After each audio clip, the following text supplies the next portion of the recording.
Okay, Bismillahirrahmanirrahim.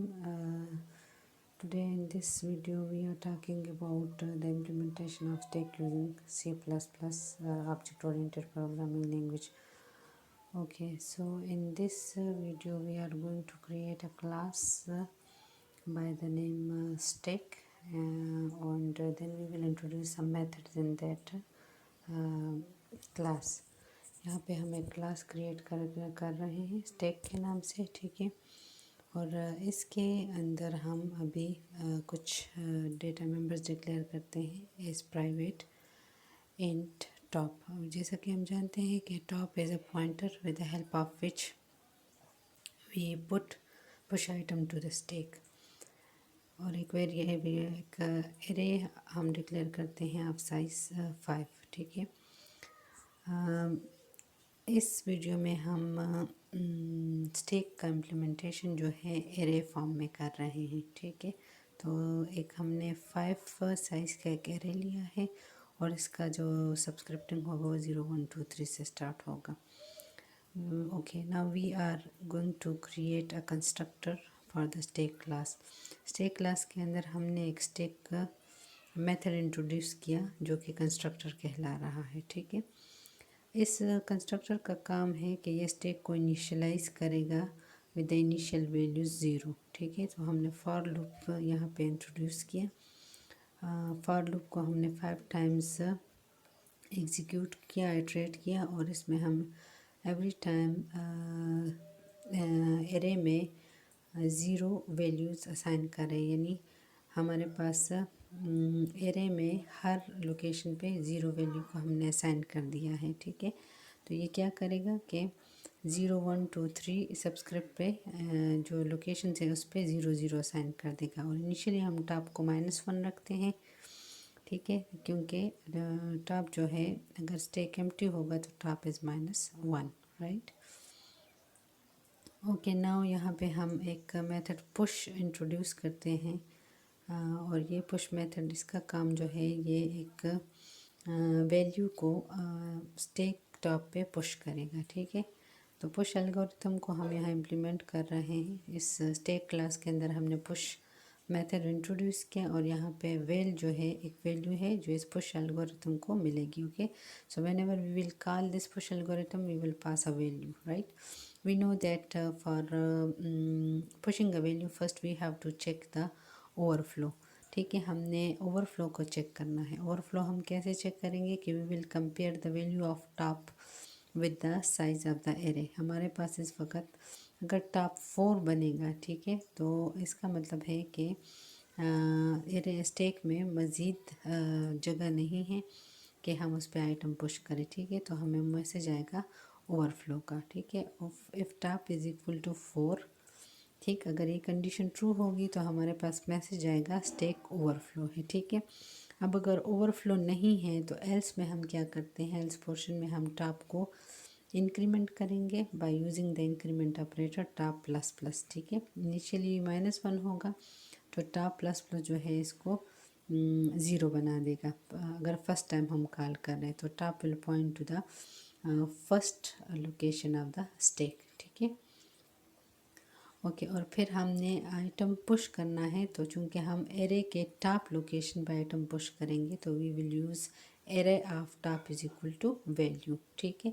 सो push algorithm के help से हम ईच टाइम जब हम इस पुश एल्गोरिथम को कॉल करेंगे तो एक वैल्यू जो है वो हम ईच टाइम एरे के टॉप पोजीशन पे हम पुश करते जाएंगे, ठीक है। So whenever we will push a value तो it will be pushed at the initial location 0, ठीक है। जैसे कि हमने इस एग्जांपल में 10 सपोज पुश कर लिया है। Okay, deleting an item from the stack, वो हम क्या करेंगे, वो हम पॉप के थ्रू करते हैं। We know that pop operation जो है it will delete the item from the stack top. Okay, again हमने पॉप के दौरान जो है क्या करना, चेक करना होता है, we check for the underflow, ठीक है।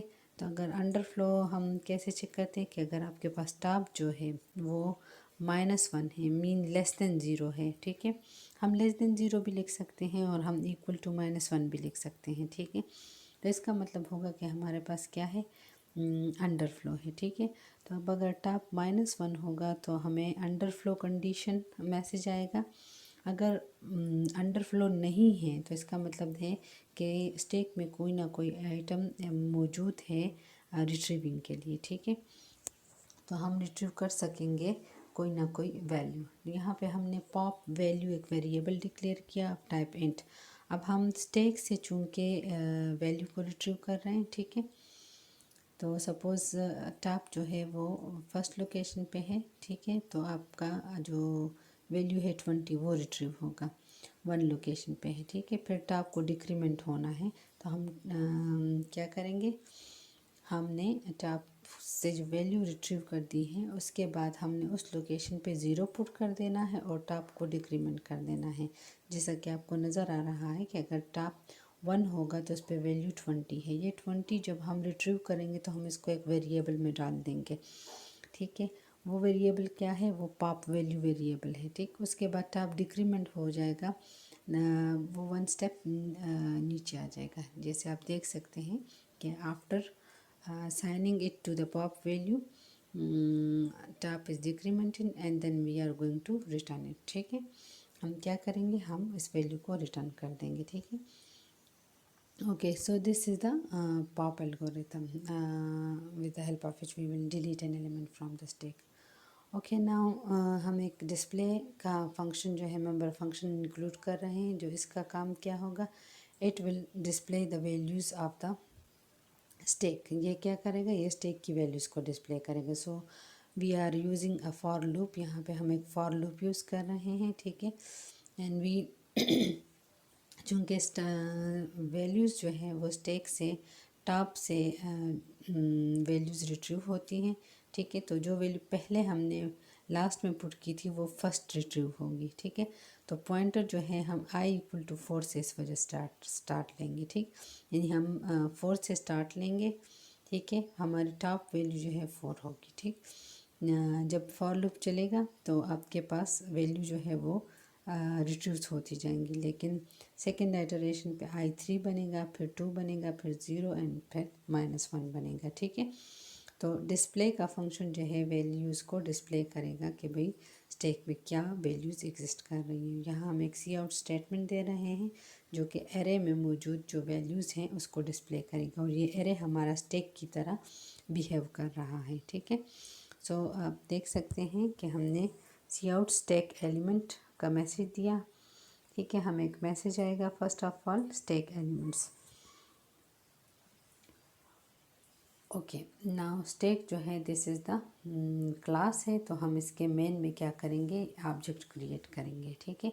ऑब्जेक्ट कैसे क्रिएट करेंगे, क्लास नेम लिखेंगे और ऑब्जेक्ट नाम लिखेंगे। मेन में हमने स्टैक क्लास का नाम लिख लिया और S1 हमारा ऑब्जेक्ट हो गया।